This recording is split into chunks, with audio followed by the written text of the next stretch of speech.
प्रदेश Congress committee द्वारा आयोजित coordination committee, हमारे कांग्रेस लेजिस्लेटिव पार्टी के सभी सम्मानीय मेंबरान, एमएलए, हमारे संयोजकगण, प्रदेश कांग्रेस कमेटी के संवाददाता और सभी फ्रंटल ऑर्गेनाइजेशन के प्रमुख, इन सबके साथ हाल ही में हुए उदयपुर चिंतन शिविर के फॉलोअप एक्शन के रूप में पिछले दिनों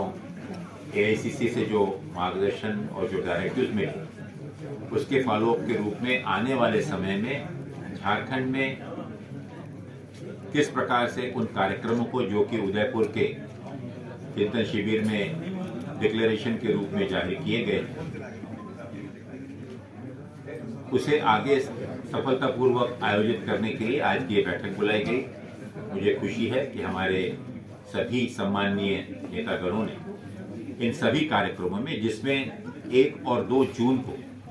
प्रदेश स्तरीय कार्यशाला का आयोजन होने जा रहा है, जिसमें विस्तारित रूप से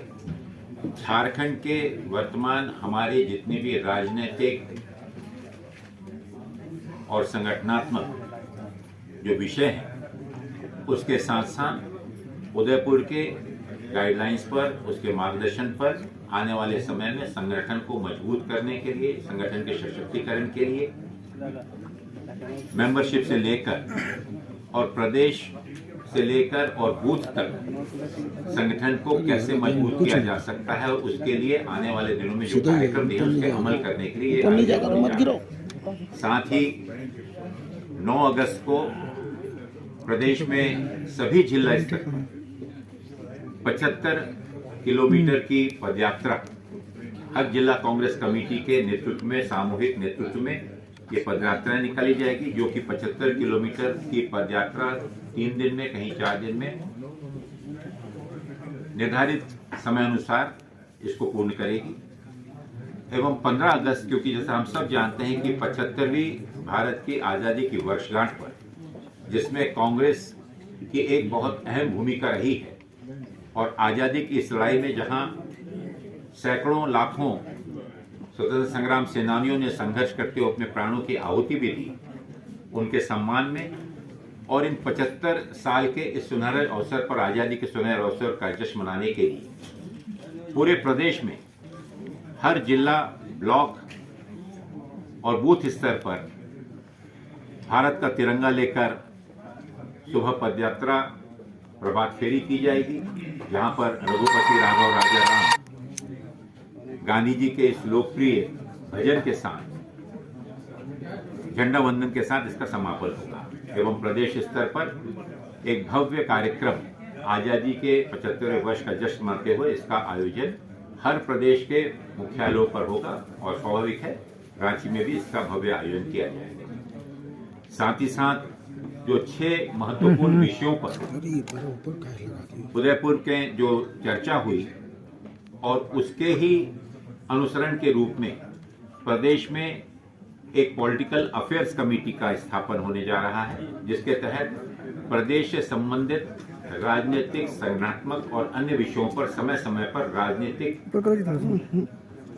और उच्च स्तर पर एक मार्गदर्शन देने का काम ये पॉलिटिकल अफेयर्स कमेटी करेगी। और स्वाभाविक है कि आने वाले 2024 की जो सबसे महत्वपूर्ण चुनौती हमारे सामने है, उस चुनौती को सही रूप में उसकी तैयारी हेतु संगठन को चुस्त और मजबूत बनाने का हम कार्य करेंगे। 2 अक्टूबर 2022 को माननीय राहुल गांधी जी के नेतृत्व में देश में भारत जोड़ो यात्रा की शुरुआत होगी, जो पूरे देश का दौरा करते हुए देश के गौर, गरीब, पिछड़े, किसान, युवाओं सबसे संपर्क करते हुए आज देश में जिस प्रकार का वातावरण निर्माण किया जा रहा है, बेरोजगारी बढ़ी है, महंगाई चरम आसमान पे को छू रही है, देश में भाईचारा नष्ट होता जा रहा है और हर दिन ये प्रयत्न किया जा रहा है कि किस प्रकार से देश में जाति, धर्म के नाम पर, भाषा के नाम पर देश की सौहार्दता को और नष्ट किया जाए। इन सभी चीजों को मद्देनजर रखते हुए कांग्रेस के इस चिंतन शिविर में बहुत गंभीरता से निर्णय लिया है कि देश में 2 अक्टूबर से ये भारत जोड़ो आंदोलन, भारत जोड़ो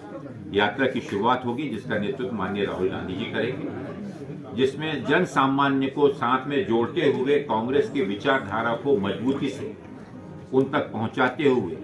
और फिर एक बार देश के युवाओं का, देश के किसानों का, देश की महिलाओं का, देश के मध्यम वर्ग का, देश के हमारे जो छोटे रोजगार करने वाले भाई हैं, उन सब का विश्वास हासिल करते हुए कि जिस कांग्रेस ने इस देश को हमेशा से जोड़ने के लिए बलिदान दिया, कुर्बानी दी, फिर एक बार ये संदेश लेकर कांग्रेस जनता के सामने जाएगी। आज इस कार्यक्रम में सुबह जैसे आपने देखा कि आज इस कार्यक्रम में बड़ी गंभीरता से हमारे माननीय सीएलपी महोदय, प्रदेश अध्यक्ष, हमारे सभी मंत्री महोदय, सभी विधायकगण, सभी लोगों ने अपना सुझाव यहाँ पर प्रेषित किया है। आने वाले दिनों में इसको अमल करने के लिए हम पूरी ताकत से इसको सफल बनाने में अपनी पूरी कोशिश करेंगे। बहुत उसको भर लिया जाएगा। इसके बारे में बहुत स्पष्ट निर्देश मैंने विस्तार से आपसे नहीं कहा। जो उदयपुर के इस डिक्लेरेशन में बहुत स्पष्ट गाइडलाइन दी गई कि प्रदेश से लेकर राष्ट्रीय स्तर से लेकर राज्य स्तर और जिला स्तर, तालुका स्तर तक जहां जहां भी संगठन के जो पद खाली हैं या कहीं पर कोई कमजोर है,